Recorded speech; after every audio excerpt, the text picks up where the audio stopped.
Hello, this is Coach Tim Campbell, and I'm your host for the Self-Made is a Myth, Make a Difference Together show.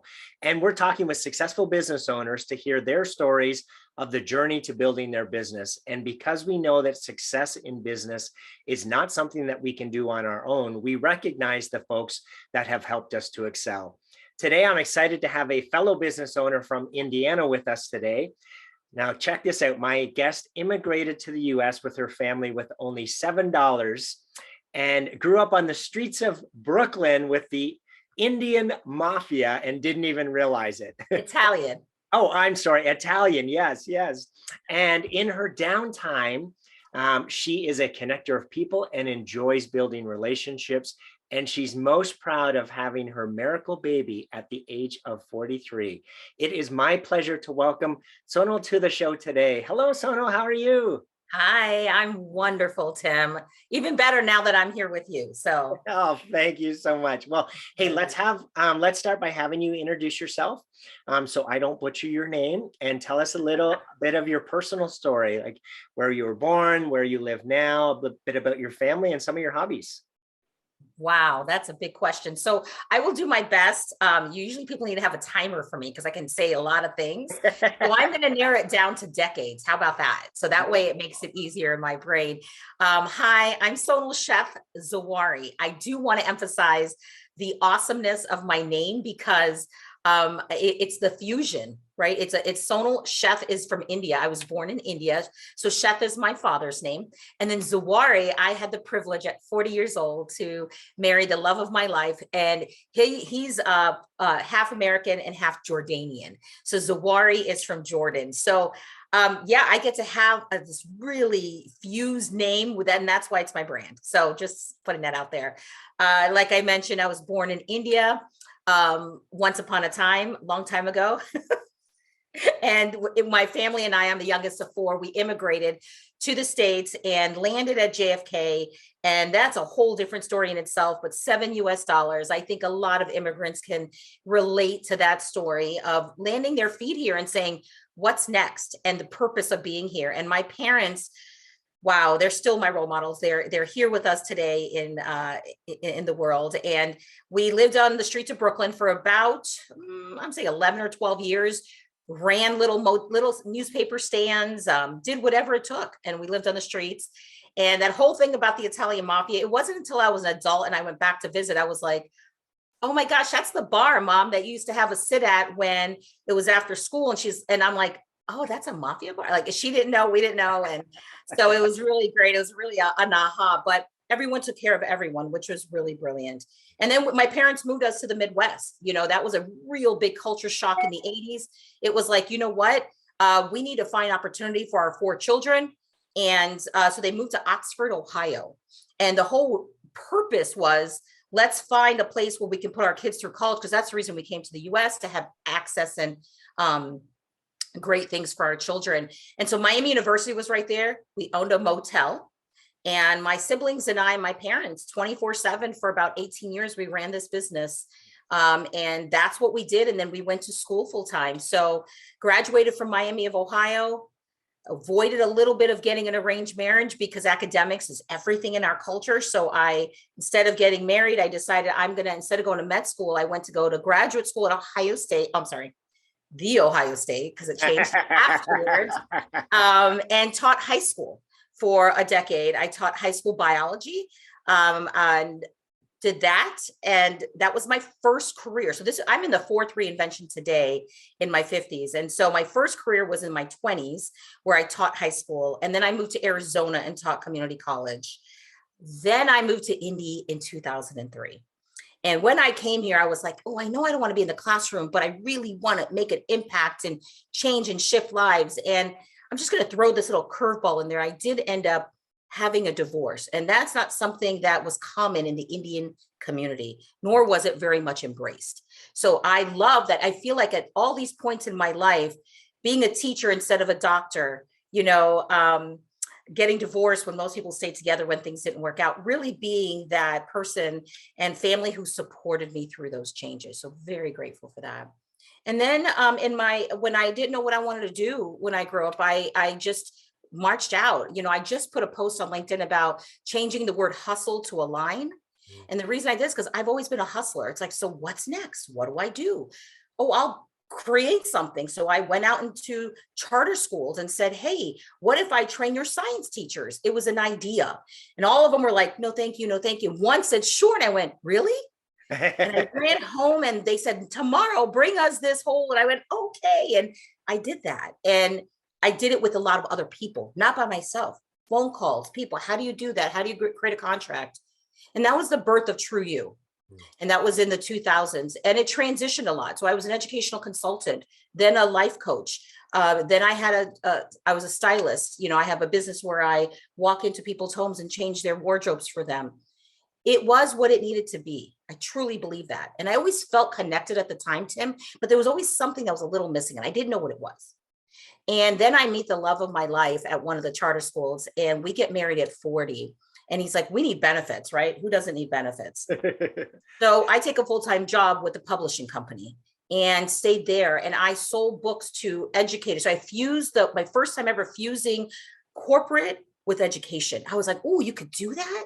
So I'm sharing that because these are things I didn't know. With a master's in education, I thought, what do I do if I'm not a teacher? There's lots of things and creative ways to approach that. And I didn't know until I knew. And so I did that for a little bit more than 7 to 8 years. And then all of a sudden in our 40s, I had my daughter at 43. She's our miracle baby. We were told we couldn't have kids. I almost died many times, but the journey's there. She's almost 9. So I'm very blessed. And I lost my job right when we bought our home. And my husband's like, oh my gosh, what are we going to do? And he's an amazing educator as well. And I said, give me 1 hour to grieve. I need to get my hustle on. And he goes, I don't know what that means. I said, just go away. I need no toxins around me for just an hour to focus. And I told my friend, who will be the highlight of a lot of this interview today, what I was dreaming about the night before, which is stretching out of my comfort zone. And I just woke up and said, have I stretched today? And I went, no, I already did yoga. No, I mean this way. And I was telling her the story and she received it. She put it together for me and she sent it to a project management conference. And they asked me to speak on leadership and stretching. And I went, what? Okay. I always knew I wanted to be a speaker and trainer. I just like, how do you make money doing that? And that was the birth. That was in 2016. And from that audience, some folks came up to me and said, can you do that for us? And I said, do what? And they were like, I go, where are you from? They said, Eli Lilly. And I went, what?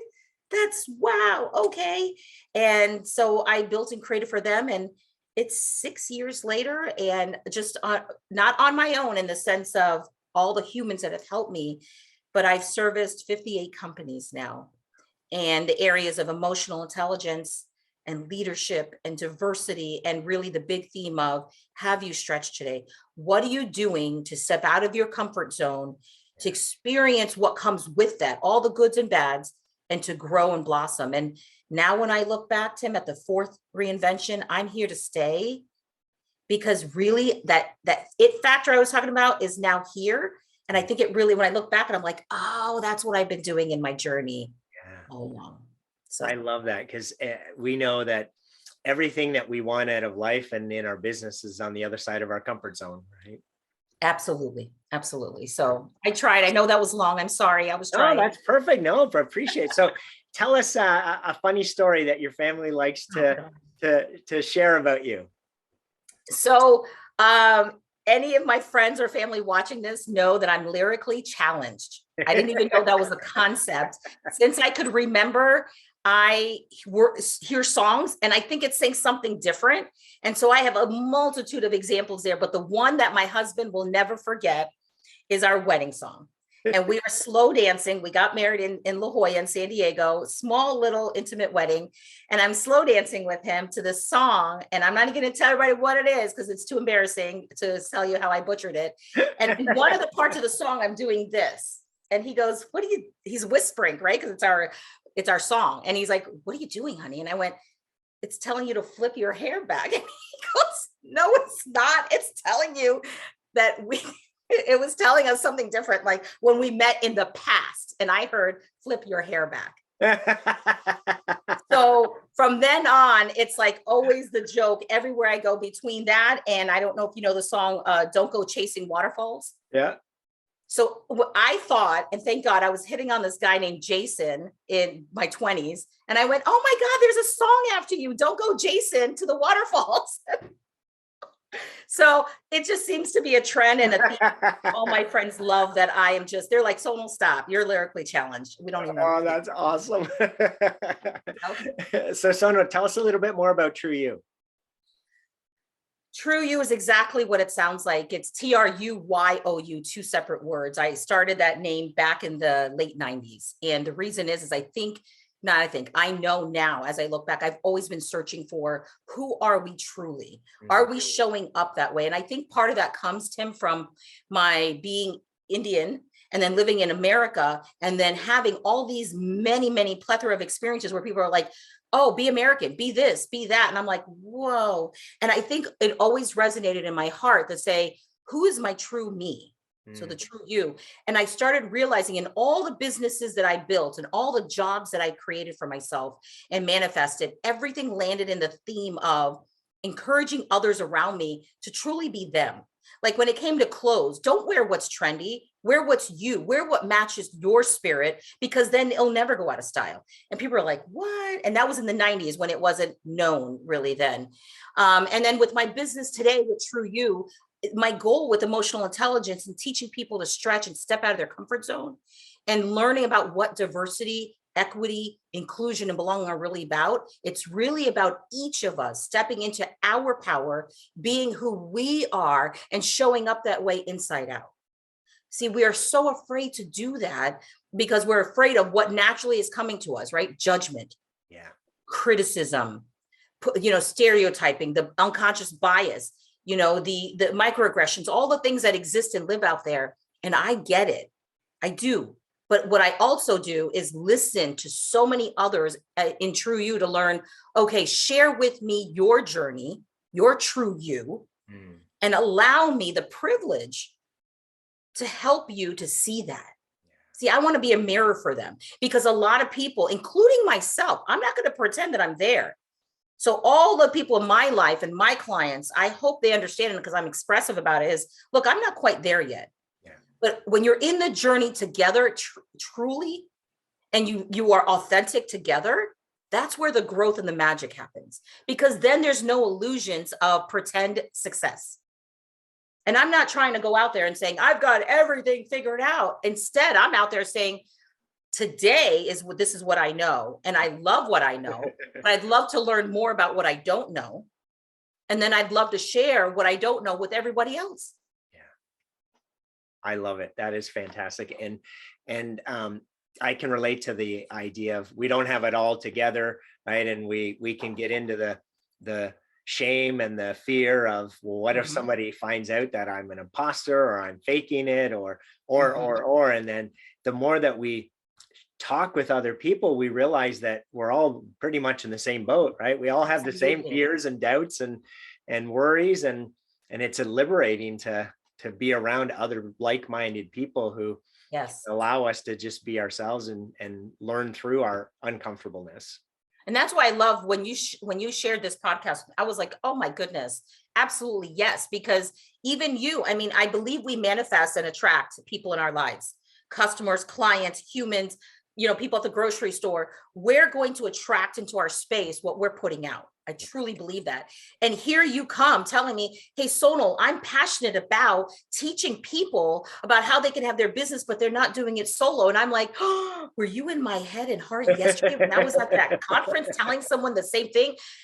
And the answer to that is yes, you were. Because manifestation to me is brilliant. If we continue to march in and show up with our true selves, we will continue to attract vibrationally all those around us that are seeking and needing that same support. Amen to that. So share a story where someone pushed you or inspired you that you could do it, even though you may not have thought you could, and the impact that they had on you.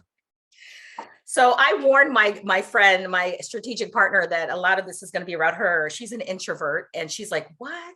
Right. So I love it. I love it because it steps her out of her comfort zone. But do you want me to give her name or her business or how do you, call her out? Yes, for sure. All right. Aisha Cargyle, I'm calling you out. I'm calling you out, Aisha. Here's this fabulous, phenomenal human who meets me 7 years ago. And when I was doing my jewelry business, my stylist business, because she was taking photos for me. And a couple weeks later, when I lost the job and went through this whole thing, she's my project manager brain, my introvert, my very analytical. I mean, her brain just astonishes me. And I'm your, oh, this is so great. And I love people and I want to be expressive. And I know that's overwhelming for her. And I come to her and I say, shoot, I could get a job again and not love what I do. Or she's like, what do you really want? I'm like, I want to do a TED talk. I want to speak and train people. I want to be on a stage and impact lives. She goes, to do it. And I went, how? I have no clue how. And she's like, what are you talking about? I don't understand your question, your dilemma, Sonal. And it was so clear to her. Yeah. And it was so unclear to me. And so what was beautiful about it is I had the privilege for her to believe in me enough, just met me, to craft that talk, send it to the conference. And I'm not, I'm very authentic. So people who are watching this, she's like, project management. I said, what? I've never taken a business class in my life. I don't even know how to speak that language. What do project managers do? And I was very vulnerable and authentic. And that was uncomfortable, right? Because I'm an academic. So my biggest weakness was I don't want to feel dumb. No one wants to feel incompetent, right, or unprepared. That's an icky feeling for me. Yeah. And so she looks at me, she goes, what you don't understand, Sonal, is even though we're all using different vocabulary, we're all speaking the same language. So you tell me what you're trying to say, and I'll translate the vocabulary for you into business language. I was like, wow. And so we spent, Tim, the first 2 years, we spent probably 5 to 10 hours a week together in the evenings, building and designing. And I'm just sharing and recording all my voice memos. These are my ideas. And she's listening and we're crafting and molding and creating. And next thing you know, popcorn style, would you do a talk for us? Yeah, sure. Hey, Aisha, they want us to do this, want me to do this. This is what my thoughts are. She's like, this is what it sounds like in the business language. Yeah. And it was brilliant. And I'm, again, 6 years in and I have 13 workshop series.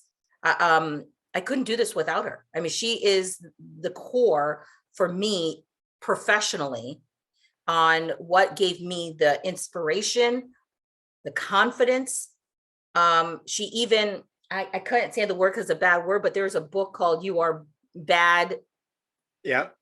She even for my birthday a month ago took that, read it, because she has a full-time job, a business, and just got married. I mean, so she has all the time in the world. Right. She highlighted it and she put notes on the side and annotated it. And she said, anytime you feel like you're not you're feeling down or you're not capable or anything, this is what I want you to read because I'm right there for you. That's awesome. Wow. That to me is that person. That's amazing. So, Sonal, what's your biggest learning as a business owner? That I don't have to know everything. That I don't have to do it alone. I mean, I still try, trust me, and I fail. I still feel like I need to have all the answers. Again, I only can speak for myself. I don't know how cultures, when I say culture, I don't just mean Indian culture. I mean home culture and how you were raised. Yeah. In my community, we're supposed to know everything. We're supposed to study and you have resources and just learn it, just do this. Academic is so huge. So whether that was done to me or I chose to receive knowledge that way, I approached life with, oh my God, I have to know, I have to always be on. I have to always be cheery. If I'm a coach, don't I have to be happy all the time? If I'm training and teaching X, Y, and Z, don't I have to be the expert and know everything? And I really learned over the last 6 years that yes, to an extent, the foundation has to be there. Absolutely. But skill and willingness, and here's my favorite, an open learning growth mindset. So I think that's the biggest takeaway for me is growth mindset, or what's the opposite of growth mindset? Fixed mindset. And if you have a fixed mindset, in my opinion, you can't have a business. You can't start a business. You just can't. Because it's not going to be just this way. If it is, you're going to be highly disappointed.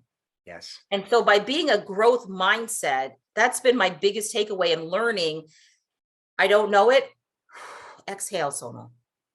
Call someone, look it up, share with someone. And I can promise you, if you authentically tell other entrepreneurs that, hey, you know what? It's kind of lonely to be an entrepreneur at times. And it's really kind of scary. And when I said that out loud and everyone was like, yes, and I went, oh, I'm not alone. You mean I can share the experience? That those are my biggest takeaways. That's fantastic. The growing mindset. Oftentimes we tell folks that you're either growing or you're dying, right? Or your business is either growing or it's dying. There's no status quo. So, right. Exactly. The moment you pull off the gas pedal, right, and go into that, I like that word, that fixed mindset, then we've set ourselves up to start declining, right, as opposed to staying ahead of the curve. And I agree with you. There's the hundreds of folks I've talked to, everyone feels like it's only them, right? And everyone else has their business all together, and they've got all their ducks in a row. And then I say, do you know what? That everyone I talk to says the same things you do about the insecurities and the unknown. And they're really, yeah. And I would say, Tim, I wanted to add to that just to help as a tip. If it's not obvious already, when you're in a journey of building your business, volunteer and be a part of things. Do not stay in your bubble. And that is how you get exposed to the other people that you can feel are relatable. You're not going to know if you're relating to others if you don't get out of your comfort zone and join organizations. How many organizations have you joined? When I first started my business, I was part of like 5. I went, I'm going to be a part of NABO and Women in High Tech and the Chamber. And over the years, I'm like, oh, do I need that? Do I need that? And then you could take that time to be discerning and to check it off and say, what served me? Okay, no, I don't need that. That's great. But by being a part of these organizations that are not just business owners, don't just stay with other entrepreneurs. Venture out and meet people who work at companies, meet people who work in spaces that you're serving. So if your clientele, whatever your clientele is, have you gone out and shopped at those places or been to those places? Listen and pay attention. Because to me, I know they call it, I learned this through Aisha, market research. To me, it was just my excuse every time I travel to say, honey, I have to go in every boutique because I got to see what they have. Right. So I got to know what I'm up against. And he was like, oh, okay, that's why you're going. But truly and genuinely, yes. So as a business owner, whatever your business is, expose yourself to new ideas. Go out there and interact with people so that, Tim, like I discovered years ago, I'm not alone in this journey. Right. And I forget that I'm not alone when I stay home and I'm on my computer for a week and then I have to go, whoa, shake it off, go back out. Go get reminded that you're not alone because it can get that crazy. Indeed. So we know business success doesn't happen in isolation, right? So, Sonal, tell us about one of the biggest challenges that you had during the years of being a business owner, and maybe another business owner who came alongside you and helped you get through that. Can I put the most obvious one out there? Of course. I'm going to say, and this is just where I'm at the moment. I've had lots, so I couldn't narrow it down. But right at this moment, which is relevant to me, is cash flow. Right? Okay, so what came first, the chicken or the egg, right? Okay, so I want to create this product. I wrote a book, by the way, during COVID, and I have a product that I created. Awesome, but I want to put it and make it digital, but that takes money that I don't have, but I don't want to get a loan because I can't tell where the business is going. What if I can't pay it back? So how do I do that? How do I do what I want to do and financially support that and then be able to craft what I need to then actually go out and get paid for what I'm delivering? Does that make sense? Indeed, yes. And so someone the other day said, that's called cash flow. And I went, see, 6 years in, and I never used that phrase. So cash flow, how is it, who's supporting me in these spaces? Well, I'm not allowing anyone to give me money in the sense of friends and family. No.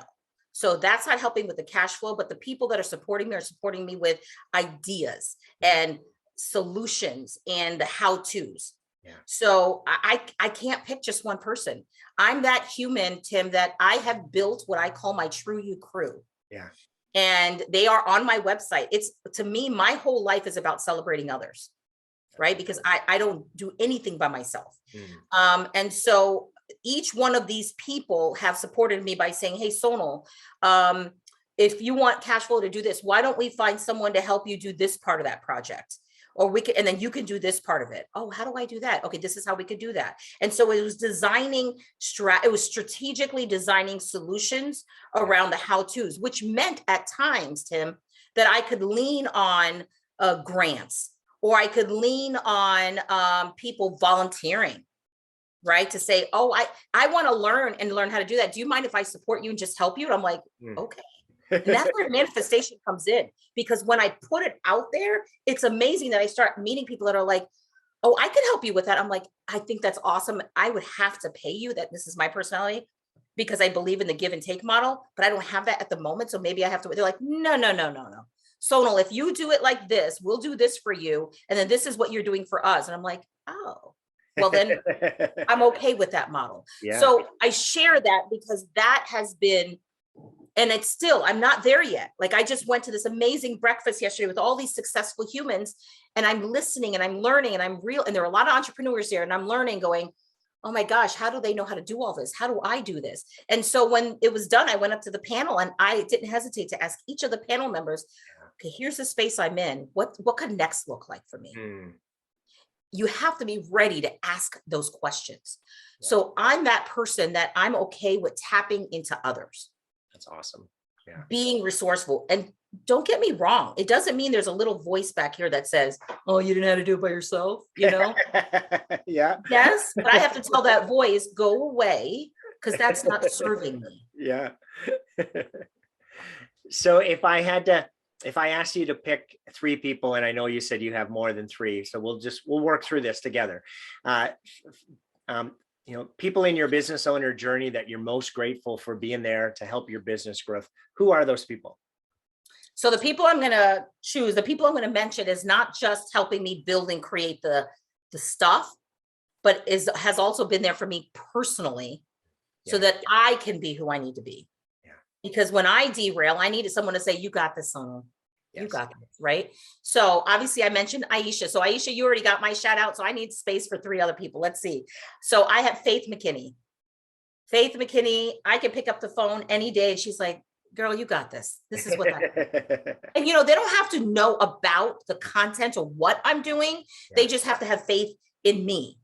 So Faith McKinney, Sonia Coles, she is not even in my industry, but she's like, look, let me explain to you and share with you what you're made of. And what's possible. And I love that. I said I don't have just 3, so I'm going to quickly just throw out some names. May I please do that? Of course, please. Yes. Lisa Whitman. Lisa Whitman is, oh God, so powerful and amazing. And she's my health and wellness coach. And she's a brilliant videographer. So whenever I'm like, how do I record this on which I can't stand social media. So I didn't mean it that way. Sorry, everyone. I don't love creating social media. Sorry.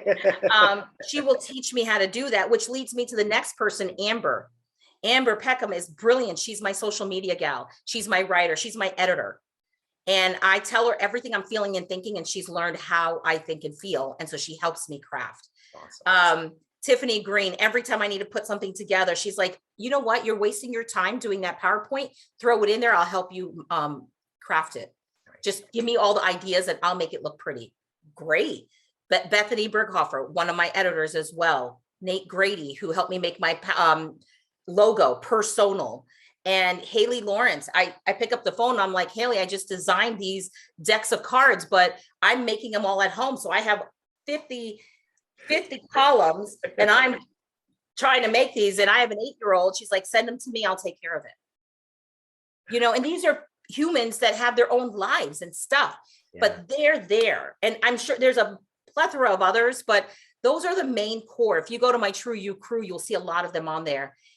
And Tim, that was a hard question because you and I think similarly in that I don't do it alone. And the obvious is my husband, right? I mean, he said, honey, go live your dream and passion, and I will support the family on my education salary because I know this is what you want. Yeah. If he said no, I would have respected that and I wouldn't be able to do what I'm doing today. Mm-hmm. And he steps in to help with my daughter when I can't be there. So it takes a village. It's not alone. I'm not alone in this. And of course, my family, everyone in my family. Isn't it, you mentioned it takes a village. Isn't it interesting that there's almost this perception or unwritten rule that you do it on your own. And then we get out there and we realize that those who have been most successful didn't do it on their own, right? They do have a village around them and people that they're relying on for all these different areas of expertise. And nobody really talks about it or shares it, right? Oh, that's the opposite of me. So first of all, village in the sense of my community, but for personal and for business, and I say this to everywhere I do training, develop and design your own personal board of directors. And I have chosen these humans that I mentioned, those are business related that I just mentioned, because they will call me out.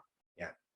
They will tell me, so no, really? Crud. I just did all this work on it. Yeah, no. Right. And that's what I need. I don't need someone being my yay sayer for everything. Oh yeah, that's great. Let's do it. No, because I need your filter.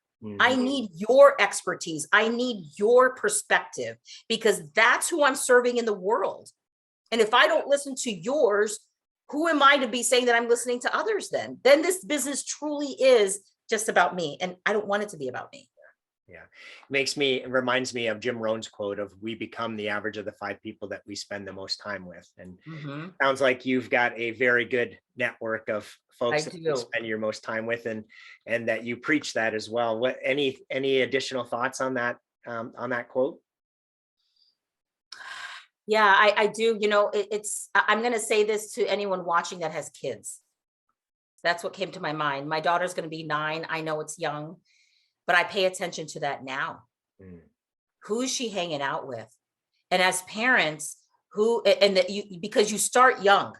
Yeah. If you learn when you're younger, who do you have in your life? If you're having everyone that is comfortable humans that don't like to step out of their comfort zone or be people who like to strive for expertise or strive for excellence and they're happy with the status quo, guess what? You're going to become that way too. Yeah. And I realize and know that for me. And that's why with that quote, which I love, I say, start when you're younger, start with your children, make sure they understand that the people they choose around them and be that model. Like my daughter said to me yesterday, okay, mommy, who's coming over now?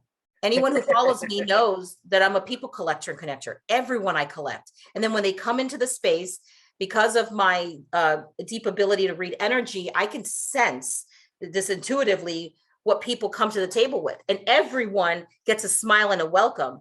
And then the people that I know are connecting in a certain way, it goes beyond that. But I don't feel like I have to do that for everyone. So when my daughter watches that, or she experiences that now, and she's going out to play, she's like, there was this new kid, and this kid told me I have to do it this way, and this kid said I had to do it that way. I am challenging her and saying, what do you want? And Nadia, who's in your life? And she, like I said, she's 8 going on 9. So I say, start young, because then you're helping them and have that mindset. I love it. Yeah, that is fantastic. So last question here, as you think about the next 3 to 5 years, what's the biggest challenge that you see in getting to your goals, and who are the types of people that you're going to need to help you resolve or overcome those challenges? All the people that I have, I need them still. Please stay with me. People like you, Tim, people I continue to collect along the way. The next 5 to 7 years, is that what you said? I'm trying to even think. 3 to 5. 3 to 5. I'm like, oh my God. In high school, then that's a scary feeling. Beyond my friends and family, I think on a professional level, what I really see me doing is I want to scale, right? That's my vision. But I realized yesterday that what does scaling mean to me? I am actually looking at being a consultant and having consultants work with me. And at first I felt guilty about that. Like, shouldn't I want to hire people and do all that? But with my focus being in my 50s on a child, I was trying to figure out a way to do what I love to do that I'm doing now, to speak and train. I'm going to put out there. I think I'm the talent, and I need an agent to handle. So what I'm learning how to do right now, which I'm doing, great at because of the people around me, but I need to continue to collect people to say, Sonal, you need to get this certification. Sonal, here's how you do the COO part of the business. Sonal, here's how you set up the financials. This is what I continue to collect. And these are the things I'm seeking. Yeah. Right. And not from places that they're like, and it's going to cost you $5,000. Cause I'm like, And that's that cash flow conversation. Yeah. Right. And so another shout out to a human that just met me that is so brilliant and amazing, Ava Taylor. She just took me in right away and she was like, oh my gosh, I believe in you and here's what you need to do next. And she runs one of the organizations in town where they help minority businesses. And I was like, I had no idea this existed as a resource. Right. Yeah. And so I said to her, what other resources are there? Because I had no idea that these things are in place for people like me who are seeking stability and the how-tos. Yeah. So what do I need for the next 3 to 5 years? I forecast that I'm going to serve a multitude of companies and organizations in emotional intelligence, in diversity, not just diversity alone, but through the lens of emotional intelligence. So people can continue to be inspired to show up every day in their true, authentic selves and be received.